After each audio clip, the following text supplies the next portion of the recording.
In 2017, Jacob Haendel checked into an emergency room, complaining of his newfound high-pitched voice and balance issues.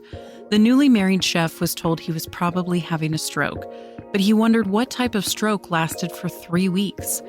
After some persuading, the 28-year-old underwent an MRI, and what those scans revealed was much scarier than the doctor's initial assumption.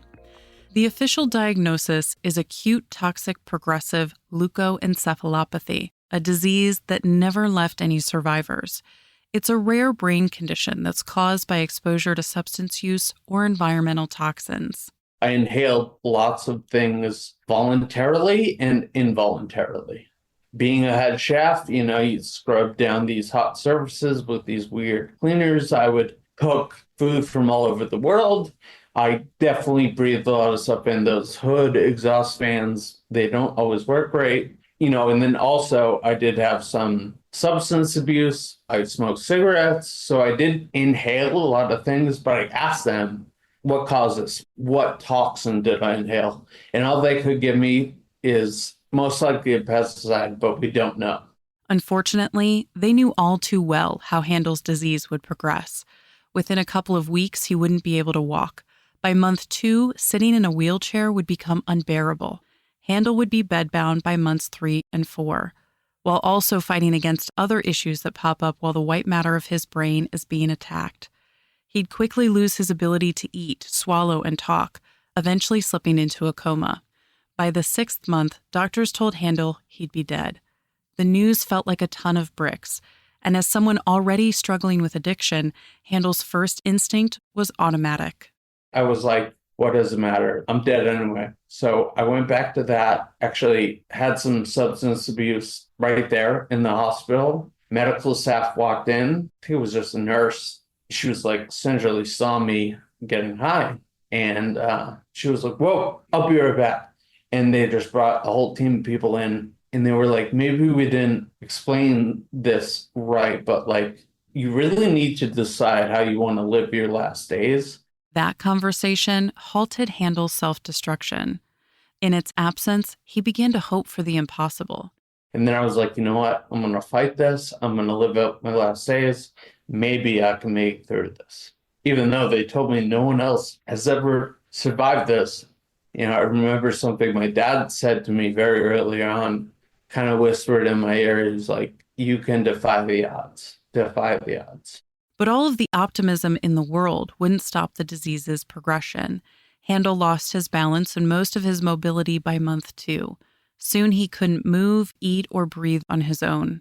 I had this thing I would say to myself, well, can't get any worse. Sure enough, the next day I couldn't pee. It was just my bladder was protruding out of my stomach. And it was like, oh, now I lost that. And then I would say, well, it can't get any worse. And then my voice started to go. Diagnosis, May 25th. And I said my last word. My last word was towards the end of October.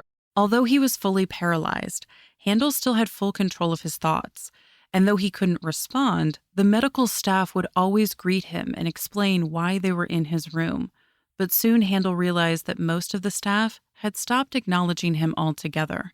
I didn't think much of it. I'm like, okay, I'm just here, but I can't do anything. So why would, I'm not a conversationalist. So 2 nurses are working on me and one says to the other, I got to tell you about this real awkward hookup I had last night. And the other nurse is kind of giggling. Now, me internally, I'm like, oh man, this is great. This is I can't wait to hear where the story's going. The other nurse is giggling. Maybe you shouldn't talk in front of the patient. Very casually, she just goes, oh, him? He can't hear you. He's brain dead anyway. Haendel panicked. How could he have so many thoughts and be brain dead? They think I'm brain dead? Am I brain dead? I mean, I was contemplating. I thought I might be brain dead, actually. And I'm like, is this a hallucination? I quickly kind of came to the realization, though. I'm like, no, they're perceiving me this way and they don't know. And I'm like, that is scary. And I knew, I was in the neuro ICU of MGH. I'm like, how many other comatose patients are in here talking to themselves, screaming, in pain? Often, when Handel recounts this story, people comment on how terrible it was for the nurses to speak so callously about a patient. However, Handel was grateful for the knowledge it gave him. I don't think I would have known. And I value that. It's like someone gave me the insight. I would like to think I would fight anyway, but it put me on a mission. I was like, they need to know this. They need to know that I am like fully intact here. I got memories from childhood.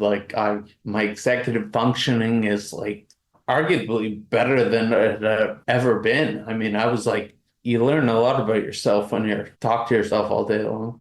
But since Handel couldn't even blink, he was at a loss for how to get the doctors to realize that he was still the same guy he had always been, just trapped in a body that wouldn't move. However, this challenge quickly took a backseat to all of the pain he was drowning in. For starters, Handel's skin was hypersensitive. Even somebody walking by me, creating a breeze, would burn my skin. Somebody rolling me over, as I do in the hospital, could like really hurt if they banged my foot on something or my toe, even though it was probably extremely light. That would feel like I just got hit with a baseball bat. He also developed a condition called autonomic storming, where the sympathetic nervous system becomes overactive. Had fevers of 106.2. Minutes later, I could be hypothermic. I'm down to like 95.8. Really bizarre. People said I kind of looked like I was possessed. Like my back is arching, like I'm just I'd be in triple tachycardia sometimes, so like over 200 beats per minute. Also, like the weight of a blanket in the hospital was like, I felt like I was being crushed. And I was always burning up. I was hot anyway. I didn't want any blankets. But they would put these blankets on me and my hands would be stuck under them. And I'd be like, not that I could move anyway, but I'm like, get this heavy thing off me. Even having an itch caused him immense physical and mental anguish. Handel was on 50 different medications to manage his disease and the additional conditions it caused, but nothing was easing his pain. Weeks passed by with seemingly no progress, death slowly inching closer and closer. It was in December that Handel first heard talk of being taken off life support. Doctors had told his wife at the time that there wasn't much hope for him to live past Christmas. I was kind of ready to die. Like, I didn't want to, but I was like, yeah, they told me, like, no one survives this. Like, I'm tired. I'm ready. It's okay.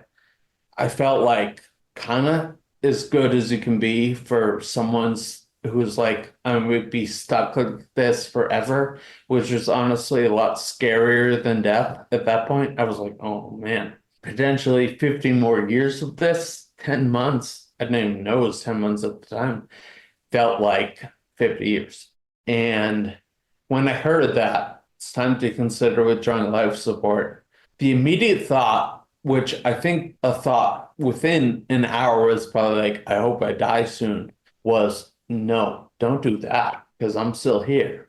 Thankfully, that option never became a reality. And though Handel wasn't getting any better, he also wasn't able to continue with his hospice care.